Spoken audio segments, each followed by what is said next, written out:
ကဲအားလုံးပဲမင်္ဂလာပါတူရီမိုမိုမှာပြန်လဲကြိုဆိုလိုက်ပါတယ်ရှင်ဒီနေ့73ရက်နေ့9လပိုင်း2026တနင်္လာနေ့မနက်ပိုင်း9ရက်သားသမီးများအားလုံးစိတ်ဤချမ်းသာခြင်းကိုယ်ဤကျန်းမာခြင်းနဲ့လူရာဆန္ဒပြေဝကြပါစေလို့ဆုမွန်ကောင်းတောင်းလိုက်ပါတယ်ရှင်ကဲအမျိုးတို့ရေဒီနေ့ပွဲဥစားနော်ပြီးတဲ့ဘက်ကပောက်ကွက်5ကြိမ်6ကြိမ်လောက်အောင်မြင်တယ်လို့အားလုံးအကျိုးအမြတ်တွေရှိကြပါတယ်နော်ကဲဘာပဲဖြစ်နောက်ဆုံးပိတ်မှလည်းအောင်မြင်ခဲ့တယ်နော်ကဲဒီနေ့လဲပွဲဥစားမှာပွဲထွက်လှပါစေလို့မမိုးဘက်ကအားလုံးအတွက်ကိုလည်းစုမုံကောင်းတောင်းလိုက်ပါတယ်နော်ကဲဒီနေ့ကစပြီးတော့မမိုးကနန်းကိုမနဲ့ညဆိုပြီးတော့တင်ပေးသွားမှာဖြစ်ပါတယ်เนาะဒုတိဝါသနာရှင်ကြီးကောင်မများအားလုံးဝင်ရောက်ကြည့်ရှုနိုင်ပါတယ်เนาะကဲအားလုံးပဲ73ရက်နေ့9လပိုင်း2026တနင်္လာနေ့မနဲ့ညမိုမိုထက်မှန်ပောက်ကွက်လေးတွေပြန်လဲချပြပေးသွားမှာဖြစ်ပါတယ်မိုမိုရဲ့ပောက်ကွက်လေးမရယူခင်လေးမှာတော့ထုံးစံနိုင်ပေါ့เนาะchannel လေးကိုဆက်စွိုင်းနှိပ်ထားပေးဖို့တောင်းဆိုချင်ပါတယ်တစ်တင်နိုင်တွေ့ရှိရအောင်လို့ဆက်စွိုင်းပေးနာကခေါင်းလောင်းလေးကိုလည်းနှိပ်ထားပေးဖို့တောင်းဆိုချင်ပါတယ်เนาะအမြဲလို့လက်တွဲမဖြုတ်တဲ့ member ဝင်မိတ်ဆွေဟောင်းတွေအစ်စ်တွေအားလုံးကိုလည်းကျေးဇူးတင်ပါတယ်เนาะကဲဒီနေ့မနက်တော့မိုမိုဆက်သွယ်ထားတဲ့မိတ်ဆွေတွေရောဝင်ကျင်တဲ့မိတ်ဆွေတွေရောအားလုံးပေါ့เนาะဒီနေ့မနက်တော့ member မှာ9နာရီထိုးလက်ခံပေးထားပါတယ်เนาะဝင်ကျင်တဲ့မိတ်ဆွေတွေများအားလုံးမိုမိုချပြထားတဲ့ဖုန်းနံပါတ်ကိုတက်ရိုက်ဆက်သွယ်မေးမြန်းနိုင်ပါတယ်เนาะဒီဖုန်းနံပါတ်မှာ Viber ရှိသလို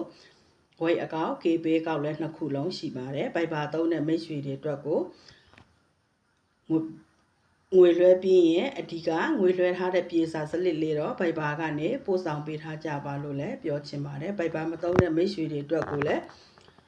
ရိုးဖုန်းကနေဆက်သွယ်လို့ရပါတယ်เนาะကဲအားလုံးပဲမှန်ပါမှာဇာတိုးပတ်တီဇာတိုးအခွေငွေကနန်းတစ်ခွက်ကောင်းကိုပဲပေးသွားမှာဖြစ်တယ်เนาะနေ့တိုက်ကနန်းမှာတော့၄လုံးအခွေဆိုပြီးတော့မမိုးချပေးသွားမှာဖြစ်တယ်เนาะဒါကြိုက်ရင်လည်းကစားပါမကြိုက်ရင်လည်းကြော်သွားပါเนาะဒီ၄လုံးအခွေထဲကနေပြီးတော့အကောင်းဆုံးလုံးပိုင်နှလုံးကိုထပ်မံချပေးသွားမှာဖြစ်တယ်เนาะဘာကြောင့်လုံးပိုင်ချပေးလဲဆိုတာတချို့ပက်ကနန်းကြိုက်တဲ့မိတ်ဆွေတွေလည်းရှိတယ်เนาะတချို့ကျတော့ပက်ကနန်းတအားကြိုက်တယ်တစ်လုံးပိုင်မယ်ဆိုရင်ပတ်ချတာပေါ့เนาะအဲ့လိုတွေရှိတယ်ပြီးတော့ကိုကြိုက်နှစ်သက်ရာလုံးနဲ့ရွေးချယ်ပြီးကတ်လို့ကစားလို့ရတယ်ဒါကြောင့်မလို့မို့ member မှာတော့ဒီအပတ်အခွေကနန်းစပြီးတော့ပေးသွားမှာဖြစ်တယ်เนาะပြီးတဲ့ပတ်တော့က YouTube မှာမို့တင်ထားတယ်เนาะ5ကြိမ်6ကြိမ်လောက်အောင်မြင်ခဲ့တယ်အဲ့ဒီအခွေကနန်းကိုပြီးတဲ့အပတ်က site အသစ်ဆိုပြီးတော့မို့ချပေးထားတယ်ဒီအပတ်တော့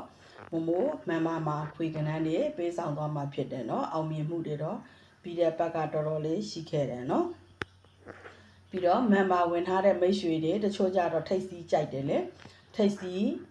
ကြိုက်တယ်ကိုကြိုက်တဲ့တစ်လုံးနဲ့ကပ်ပြီးတော့ကစားကြတယ်အဲ့လိုမိတ်ဆွေလေးရှိလောင်းကစားချင်းတူတယ်ဒါပေမဲ့ကစားပုံကစားနည်းတွေမတူဘူးเนาะတချို့လုံးပိုင်ကြိုက်တယ်တချို့ပတ်တီးကြိုက်တယ်တချို့ကြတော့ထိတ်စီးကြိုက်တယ်တချို့ကြဝမ်းချင်းကြိုက်တယ်ဒါလေးတွေရှိတယ်ပေါ့เนาะဒါကြောင့်မို့မို့ခုလို့ရှင်းပြရခြင်းဖြစ်တယ်ပေါ့เนาะ member ဝင်ထားတဲ့မိတ်ဆွေတွေဆိုရင်ထိတ်စီးကစားခြင်းလို့ဆိုလဲ Viber ကဆက်သွယ်လာလို့ရတယ်လုံးပိုင်ကိုတော့မိုးချပေးသွားမှာဖြစ်တယ်เนาะတချို့ကြတော့ထိတ်စီးတွေကြိုက်နှစ်သက်တဲ့မိတ်ဆွေတွေရှိတာပေါ့ဒါပေမဲ့အမှားအမှန်တော့မကင်းဘူးပေါ့เนาะယုံကြည်မှုရှိရင်ထိတ်စီးကစားခြင်းနဲ့ကစားလို့ရတဲ့နေရာတွေလည်းရှိတယ်ဒါကြောင့်မို့လို့ကစားခြင်းနဲ့ဆိုရင်မိုး Viber ကနေဖွဲ့ဝင်ထားရင်ဆက်သွယ်လို့ရတယ်เนาะline မှာတင်ထားတဲ့ထိတ်စီးက17နာရီကျော်မှထိတ်စီးရတာเนาะမိုးရဲ့ထိတ်စီးကြတော့9နာရီ10နာရီဆိုရင်ထိတ်စီးရပါပြီเนาะဒါကြောင့်မို့လို့ထိတ်စီးကစားခြင်းနဲ့ဆိုတဲ့မိတ်ဆွေလည်းဆက်သွယ်လာလို့ရတယ်เนาะအားလုံးပကူညီပေးထားပါတယ်ကဲဒီအပတ်တော့မမမှာအခွေကနန်းစမ်းပြီးပေးသွားမှာဖြစ်တဲ့အတွက်ကြောင့်မို့လို့ဝင်ရောက်လာယူနိုင်ပါတယ်เนาะပြီးတဲ့ပတ်တော့ကအခွေကနန်းဆိုတာပြီးတဲ့ပတ်တော့ကတော်တော်လေးအောင်မြင်ခဲ့တယ်เนาะထိတ်စီးနဲ့ဝန်ချင်းနဲ့တွဲပြီးအောင်မြင်ခဲ့တယ်ဒါကြောင့်မို့လို့ ဒီအပတ်မမိုးအခွေကနန်းဆိုရင်6ကွက်ရှိတာပေါ့နော်ဒါပေမဲ့ကိုကြိုက်နှစ်သက်ရကွက်တော့ရွေးချယ်ကစားပေါ့နော်ပြီးတော့မမိုးမန်ပါမှာစာတိုပတ်တီအခွေမွေးကနန်းဆိုပေမဲ့အကောင်လုံးမကစားပါနဲ့နော်ကိုကြိုက်နှစ်သက်ရတစ်မျိုးတည်းကိုသာရွေးချယ်ကစားပါနော်ဘာကြောင့်လဲဆိုတော့